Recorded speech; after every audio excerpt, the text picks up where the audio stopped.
convidar agora o professor Elias, que é um professor aqui da casa. O professor Elias, ele é formado em História, a graduação dele em História e Sociologia e Letras Livres.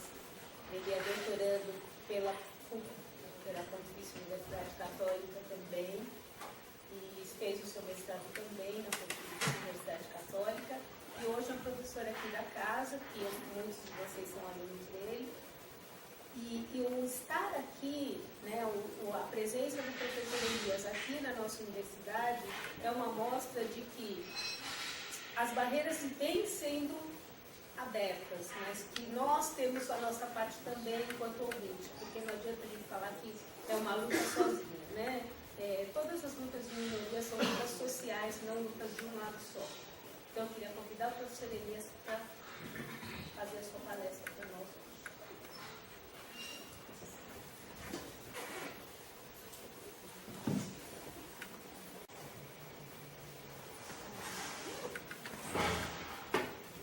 Boa tarde, tudo bem com vocês?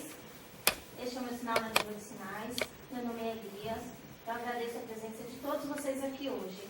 Amigos surdos, obrigada. Obrigada a todos vocês por estarem aqui. Ouvintes também, é muito importante a presença de vocês para que essa troca aconteça. Nós precisamos refletir sobre o quê? Sobre a prática de ensino.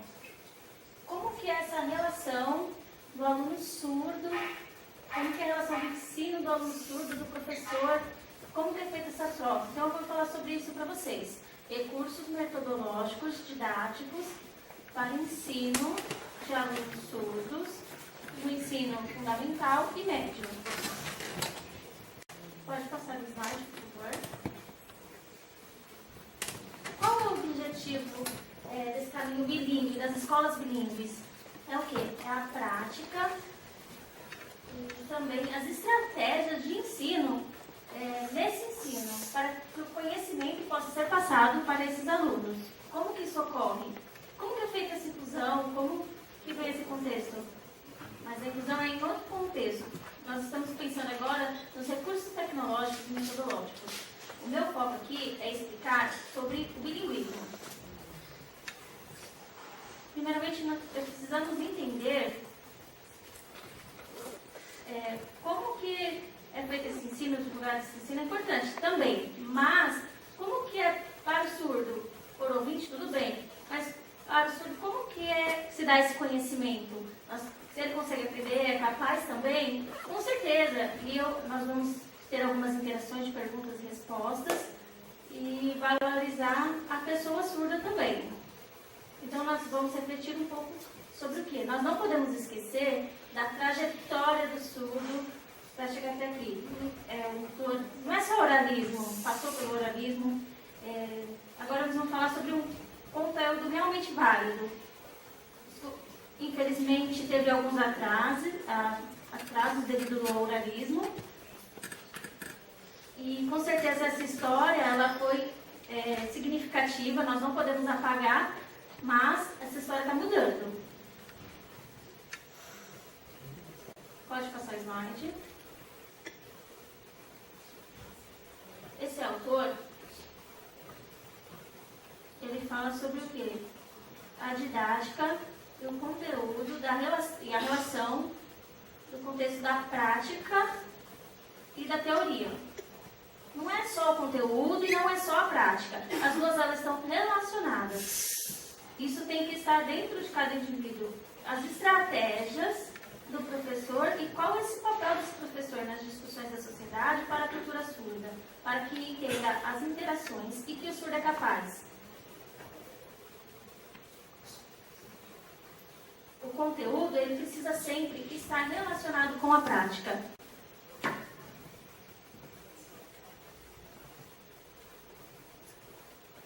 Essa mulher que vocês estão vendo no vídeo, a Strobel, ela é pedagoga bilíngue, ela fala sobre pedagogia bilíngue. Com o passar dos anos, ela mostrou sobre as lutas. Vocês viram que a Aliciara explicou, né, sobre a trajetória da língua de sinais, sobre todas as lutas, sobre essa aceitação da pedagogia bilíngue nas áreas. Então, capaz de vocês agora olharem e entenderem como que é feito isso. A pedagogia surda consiste no aspecto visual. Mas como que isso acontece dentro da sala de aula? Isso de fato realmente acontece? Primeiramente, nós precisamos saber quem são esses indivíduos, quem são esses alunos. Eles são todos iguais, são todos parecidos? Quais são os jeitos que ele aprende? Nós precisamos respeitar a língua deles, não podemos cobrar que eles sejam de uma maneira que eles não são. Nós que temos que adaptar nossa metodologia para o ensino desses alunos. Nós precisamos saber utilizar as mãos, nós precisamos ter fluência e ensinar esse surdo da maneira correta. Não é fácil entender a cabeça dele e não dá para culpar esse aluno.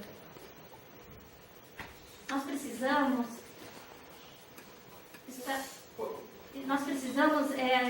provocar o aluno, fazer com que ele reflita e para que ele possa evoluir como pessoa, para que ele acredite que ele é capaz, para que ele consiga mudar e entender o seu papel.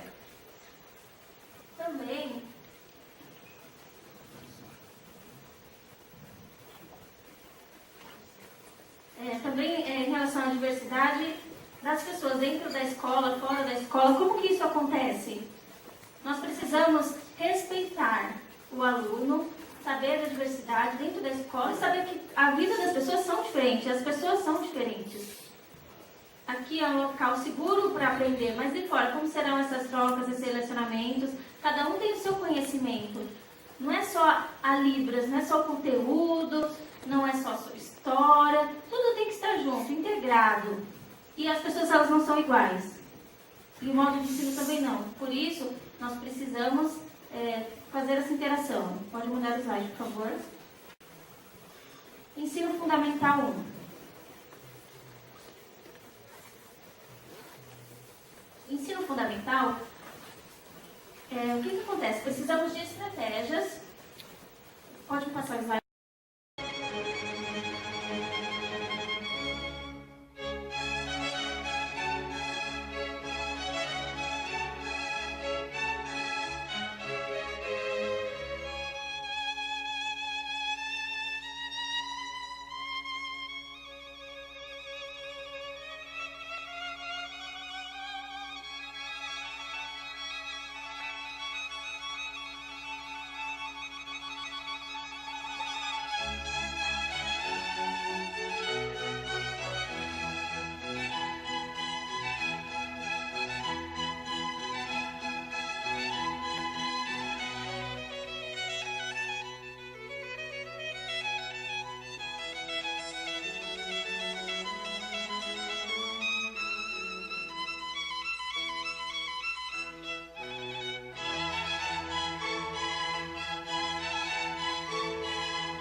primeiro eu vou explicar.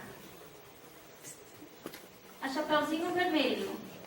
Conta aí uma história de uma Chapeuzinha e tudo bem. Explica a história da roupa, tem uma própria, que combina com a história, para atrair essas crianças e que essas crianças entendam a história.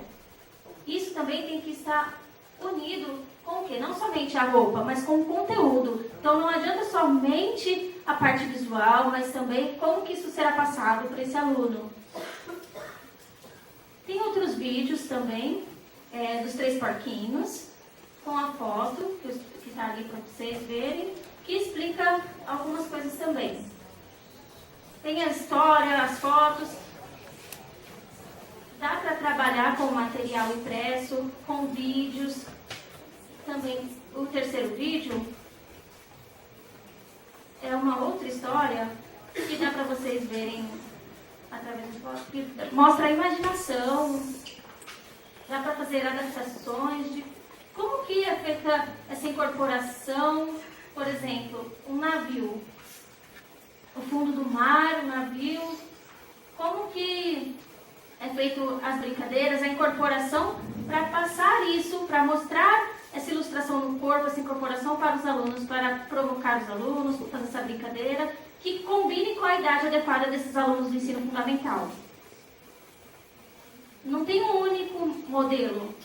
Não existe um modelo único. Tem vários jeitos de se trabalhar com essas crianças. Vários conteúdos também podem ser trabalhados.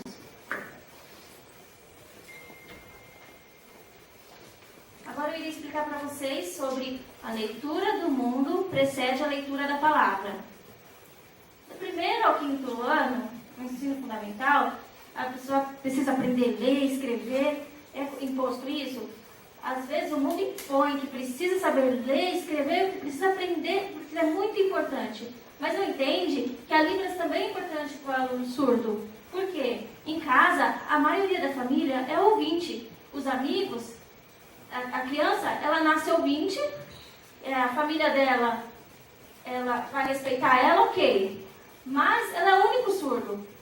Então, as pessoas não podem esquecer que a Libras é importante para esse aluno. Então, dentro da escola, nós precisamos respeitar a língua do surdo. Do ensino fundamental, explicar a importância do conteúdo também, claro. Mas o conteúdo sozinho não adianta. Precisamos das mãos, mostrar a Libras para eles, para que ele precisa da língua dele para ele aprender. Ele precisa do recurso para ele ver, para ele... Não adianta... A leitura de texto não é o principal para ele, neste momento. Primeiramente, ele necessita da aquisição da língua.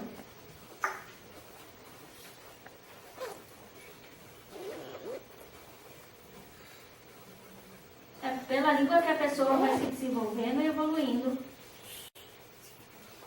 É diferente dos aspectos culturais. Na letra... ali no desenho que vocês estão vendo.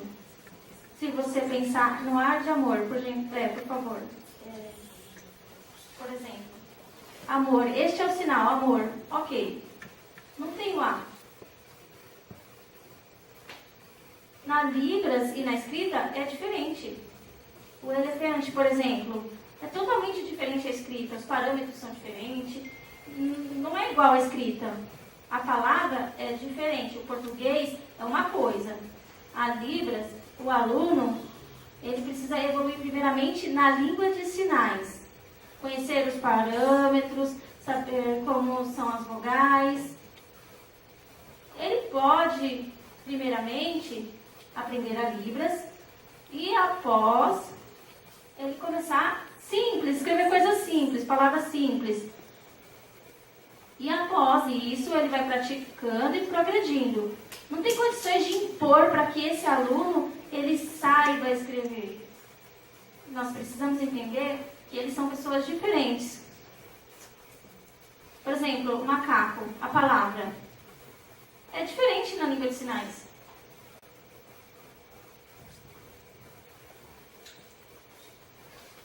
Como conhecer o meu aluno? Como que eu vou olhar para esse aluno? Como que eu vou saber como que eu vou ensinar esse aluno? Como que eu vou saber como é o mundo e a vivência dele? Não tenho condições condições de ter um modelo único, uma metodologia única de ensino? É impossível, pois são pessoas diferentes. Os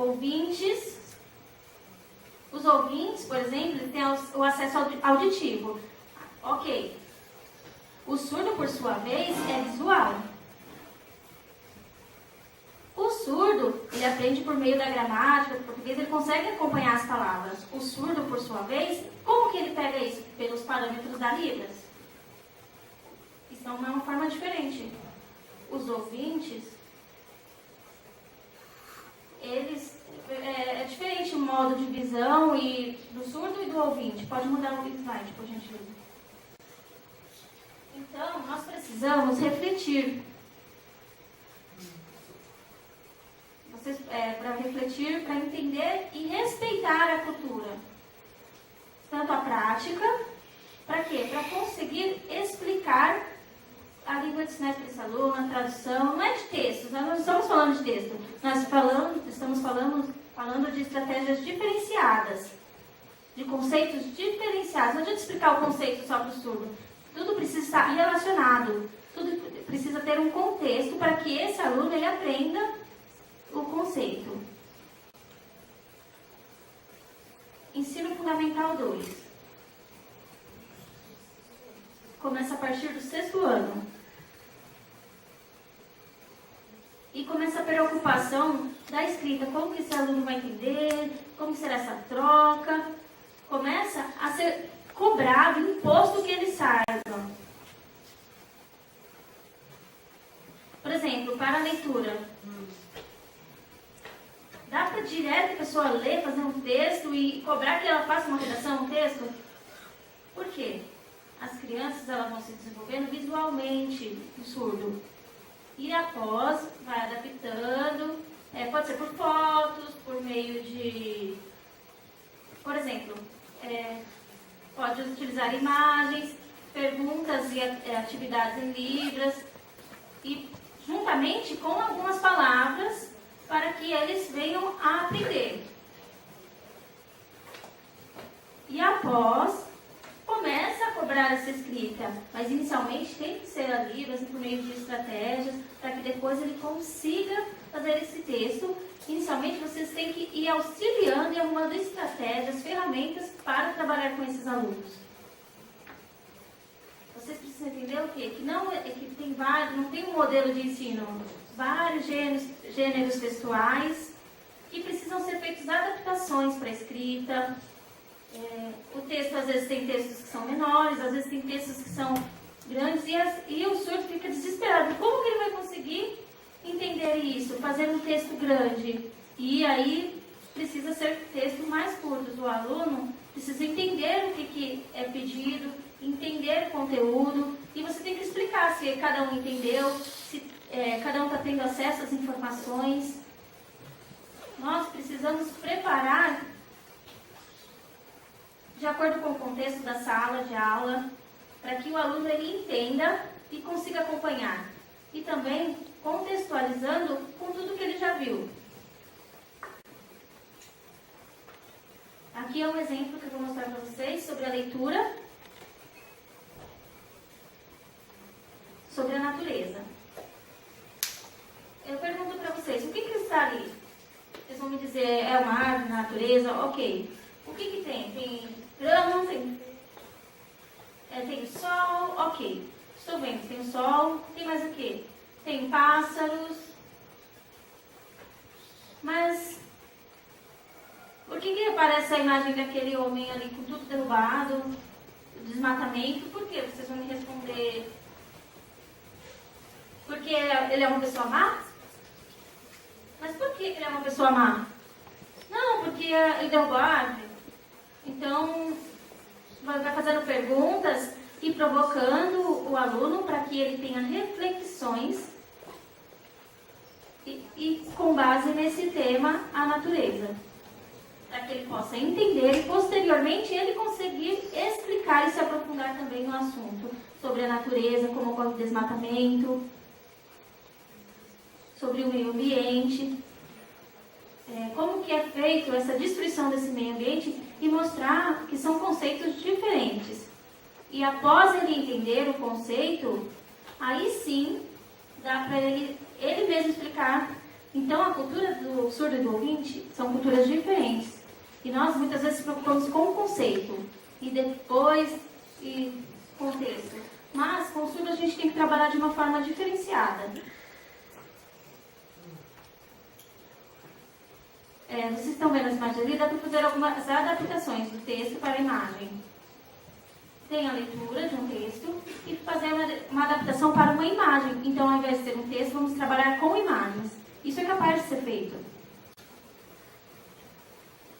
Por exemplo, tem um material que já está pronto, o professor pega o material ou procura o material em algum lugar, algum recurso, e não tem nos outros lugares, não tem acesso a material para surdo. E ele precisa arregaçar as mangas e fazer o material, para que ele interaja com esse aluno. Tudo bem, ele vai criar, como que vai ser feito isso? Ele precisa criar um material que dê acessibilidade ao surdo. Vocês estão vendo ali as imagens, criando junto com os alunos em caixas, através do corpo também, para que o aluno ele consiga acompanhar. Ele precisa fazer uma preparação e criar, e para que o aluno ele participe também no momento da criação. Muitas vezes ele participa. O recurso que vai usar com os surdos também pode ser usado com os ouvintes.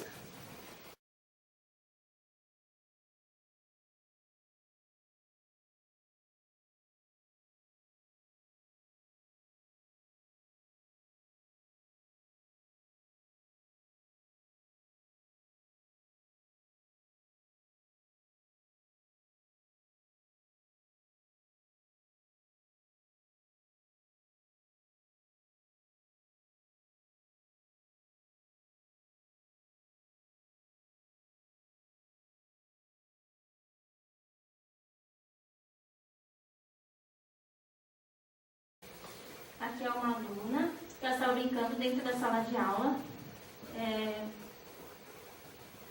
Estava fazendo os números 1, 2, 3, 4, 5, 6, jogando os dados em libras.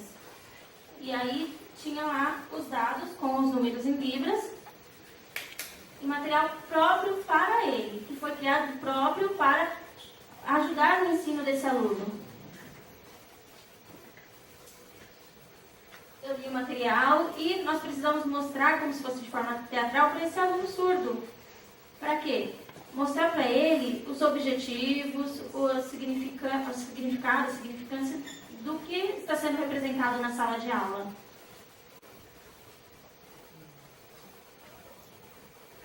Nós precisamos saber o quê? Não tenho que pensar só em mim, na minha forma de ensino, na minha didática, está tudo pronto, material. Mas eu tenho que estar de acordo com o quê? A interdisciplinaridade. Precisamos saber da disciplina, o conteúdo. A minha disciplina precisa estar relacionada com as outras disciplinas do curso também.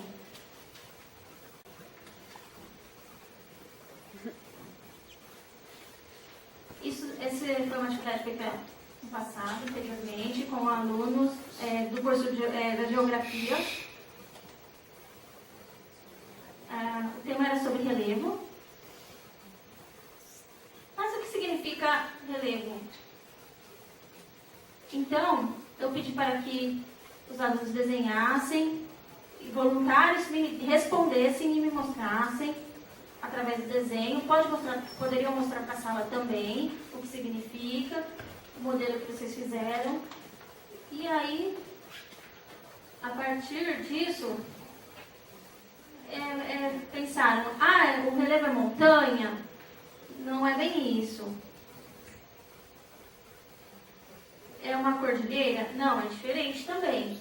Então, através disso, com essas indagações para os alunos, que nós fomos esclarecendo as dúvidas e eu fui explicando o conteúdo para eles e a importância dos conceitos também.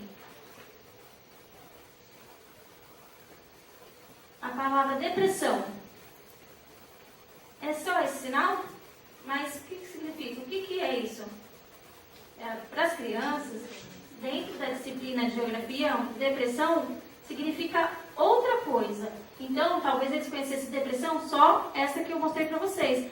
E há uma confusão nisso. Então, através disso, eu também expliquei o conceito de depressão. Que tem que estar relacionado o conceito com o contexto. E, posteriormente, eu pedi para que esses alunos também desenhassem de acordo com o tema proposto.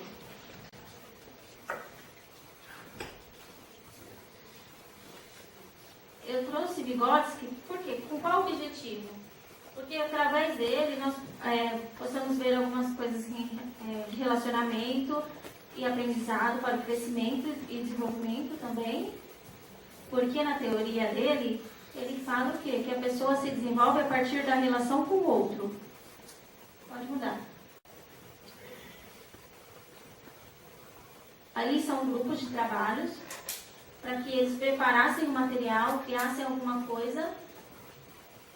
Nós já havia sido explicado anteriormente para eles. E aí eles pensaram qual modelo que deveriam fazer. As crianças começaram a pensar como ser feito. Então, eles fizeram e me mostraram. Criaram grupos de trabalho com projetos. Pode passar. E depois do trabalho pronto, significa o quê? Que o professor, ele precisa mostrar os caminhos para o aluno, para que o aluno ele possa evoluir. Não adianta só ele impor, nós temos que motivar esse aluno. Eu não posso pensar só em mim, só na minha disciplina. Eu tenho que incentivar esse aluno a crescer. Nós precisamos fazer o que? Nós, professores, mostrar os caminhos e aconselhar esses alunos para que eles sigam o caminho deles e progridam. Aí foi o trabalho pronto, finalização do trabalho. O trabalho pronto em sala de aula, ele acabou aí? Não, porque nós estamos mostrando as estratégias do professor de artes para trabalhar anteriormente com o projeto. Com desenhos, eles me mostraram o desenho, ok, mas eu queria ver como que eles iam fazer algo palpável para mostrar isso para mim. E, posteriormente, apresentar esse trabalho pronto em sala de aula para outras pessoas poderem ver e ter acesso também. Outras salas também foram convidadas para conhecer esse trabalho, esse projeto, que os próprios alunos fizeram. Eles mesmos explicaram o que foi feito. Isso significa o quê? Eu, professor, muitas vezes tenho que inverter o papel com os alunos e deixar que eles mesmos expliquem as teorias, eles expliquem o conceito, e para que eles estejam de acordo com tudo, para que eles sintam também. O aluno ele precisa ter essa troca, mostrar que ele é capaz. Eu não posso ficar esperando e deixar que é muito difícil trabalhar com os alunos, não é fácil, ou me entristecer e ficar só na minha. Eu percebo que alguns professores, muitas vezes, tiram o conteúdo para trabalhar com os alunos surdos. E não tem que ser dessa forma. Precisa o quê? Conteúdo todo ser mostrado para o aluno surdo também, assim como é para o ouvinte. Eu já estou cansado de ouvintes parecer que são superiores, e o surdo sempre ficar para trás. Não existe superioridade, nós estamos em pé de igualdade. Pode passar? Lembra que eu falei para vocês um convite fora da sala de aula,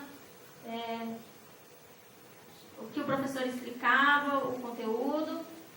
Nesse momento, eu sou professor, fui só para visitar. E quem explicou foi os alunos. Nós convidamos outros professores, mas outras salas tinha pessoas cadeirantes que não tinha dificuldade para ter essa acessibilidade. E nós precisamos levantar a cadeira dele, precisamos fazer alguma forma para que ele chegue lá e consiga também assistir o que os alunos fizeram. E aí foi explicado também o que aconteceu no projeto, para a criação. Nós precisamos ter essa interação. Agora, como acontece isso no ensino médio? Vou mostrar para vocês sobre uma metáfora. Nós precisamos aprofundar os assuntos, falar sobre diversos assuntos.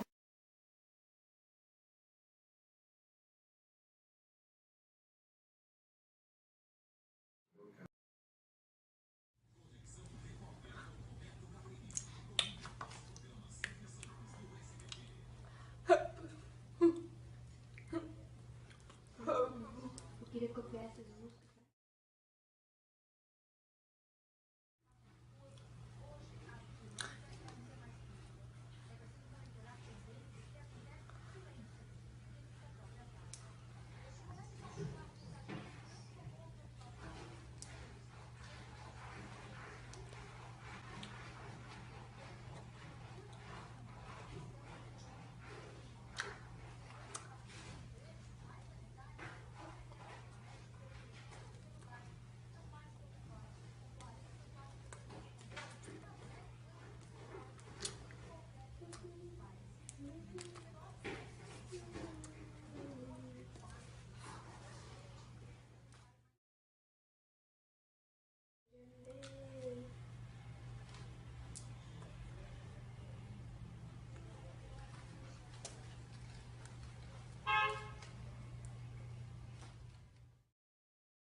Esperando o ônibus da escola, sozinha, cansada das minhas leis.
conteúdo de história da Primeira Guerra Mundial, com fotos.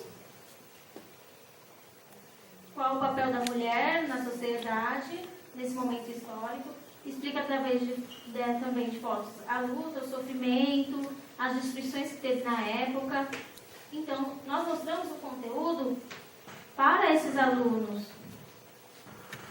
Precisamos estar de acordo com o conteúdo e o contexto. Pode passar. Esse aluno...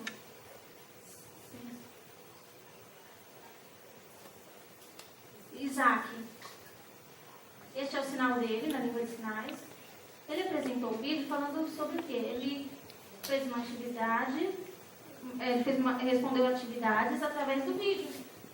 Essa foi a atividade dele. Eu não precisei cobrar uma parte escrita, pois poderia, seria importante a escrita, mas através do vídeo ele conseguiu esclarecer. Sobre a L1, que é a língua principal dele, ele conseguiu esclarecer. E depois do vídeo pronto, agora eu quero o quê? Que vocês redigam o que vocês fizeram em vídeo. Mas aí o aluno ficou receoso. Mas é difícil o português, mas eu espero, vou ajudar vocês, vou aconselhar como vocês devem fazer, e vocês são capazes de fazer tanto o vídeo quanto a parte escrita. E aí eles me deram os dois recursos, tanto o visual, o vídeo e o texto escrito. Esse foi uma aula fora da escola, que foi feita anteriormente, e eu trouxe para mostrar para vocês hoje, para entender a contextualização. Como era a cidade de São Paulo antes e agora, para que eles refletissem sobre todos os acontecimentos. Depois, mostramos vários acontecimentos para que eles entendessem a história de fato.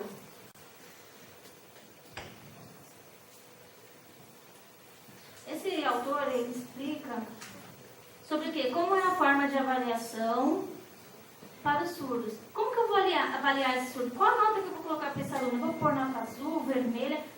Não precisa se preocupar com isso. Nós temos que pensar o quê? A avaliação é com o tempo, contínua. Não é num único momento. Nós precisamos aconselhá-lo, ver a evolução desse aluno no decorrer do período letivo. E como será o exame final? Nós temos que cobrar um exame final? Não, nós precisamos fazer adaptações culturais do modelo. Tem modelo específico de prova? Não, isso não existe. Nós precisamos condizer com aquilo que foi ensinado, com a língua de sinais do surdo, com a cultura do surdo. Não adianta só uma prova escrita com alternativas e dizer que está tudo errado.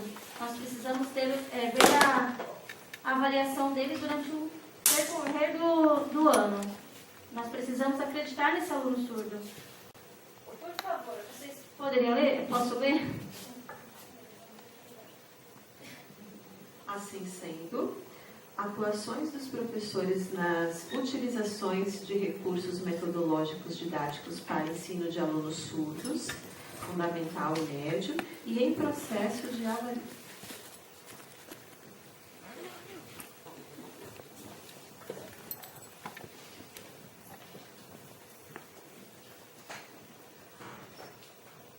Assim sendo, atuações dos professores nas utilizações de recursos metodológicos didáticos para ensino de alunos surdos, fundamental e médio, e em processos de avaliação ou exame, nos faz perceber que, em meio a toda essa estrutura organizada e direcionada à formação estudantil, há muito ainda a que se fazer para que, efetivamente, tanto alunos surdos como professores e gestores possam construir juntos a escola que se aproxima do ideal, e não no sentido utópico da pretensão, mas enquanto equalização de esforços para a avaliação supere a visão reducionista do exame e que possibilite diagnosticar e processar em condições de contribuir para uma cidadania emancipadora de fato